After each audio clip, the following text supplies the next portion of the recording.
മറ്റുള്ളവരെ വിമർശിക്കുന്ന സമയത്ത് നമ്മൾ ഈ രണ്ട് കാര്യങ്ങൾ ഓർക്കണം. ഒന്നാമത്തേത്, വിമർശിക്കപ്പെടാൻ സന്നദ്ധതയുള്ളവർക്ക് മാത്രമേ വിമർശിക്കാനുള്ള അവകാശമുള്ളൂ.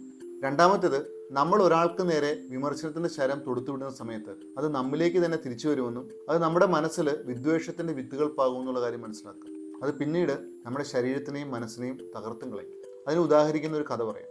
ഒരിക്കൽ എബ്രഹാം ലിങ്കന്റെ അടുത്ത് അമേരിക്കയിലെ തന്നെ ഉന്നതനായ ഉദ്യോഗസ്ഥൻ അവിടുത്തെ ഗവൺമെന്റ് സെക്രട്ടറിയെ കുറിച്ച് ഒരു കംപ്ലൈന്റ് പറഞ്ഞു. കാരണം മറ്റൊന്നുമായിരുന്നില്ല, ഗവൺമെന്റ് സെക്രട്ടറി എടുത്ത ഏതോ ഒരു തീരുമാനം ഇയാൾക്ക് ഇഷ്ടമായില്ല. എബ്രഹാം ലിങ്കനോട് ഈ ഉദ്യോഗസ്ഥൻ പറഞ്ഞു, ഈ ഗവൺമെന്റ് സെക്രട്ടറിയുടെ നടപടിയിൽ എനിക്ക് അമർഷമുണ്ടെന്ന് കാണിച്ച് ഞാനൊരു കത്ത് എഴുതാൻ പോവാണ്. അപ്പോൾ എബ്രഹാം ലിങ്കൻ പറഞ്ഞു, താങ്കൾ ഉടനടി തന്നെ കത്തെഴുതണം, വാക്കുകളുടെ മൂർച്ച ഒട്ടും തന്നെ കുറയ്ക്കരുത്. അങ്ങനെ ആ ഉദ്യോഗസ്ഥൻ കത്തെല്ലാം എഴുതി. അതിനുശേഷം എബ്രഹാം ലിങ്കനോട് ചോദിച്ചു, ഇത് ആരുടെ കയ്യിലാണ് കൊടുത്തുവിടുക? ആ സമയത്ത് എബ്രഹാം ലിങ്കൻ പറഞ്ഞു, ആ കത്ത് കീറിക്കളയും. ഇങ്ങനെയുള്ള സന്ദർഭങ്ങളിൽ ഞാൻ ഇതാണ് ചെയ്യാറുള്ളത്. അപ്പോൾ തന്നെ ആ ഉദ്യോഗസ്ഥൻ ആ കത്ത് വലിച്ചു കീറിക്കളഞ്ഞു. അതോടുകൂടി സെക്രട്ടറിയോടുള്ള രോക്ഷം കെട്ടടങ്ങി.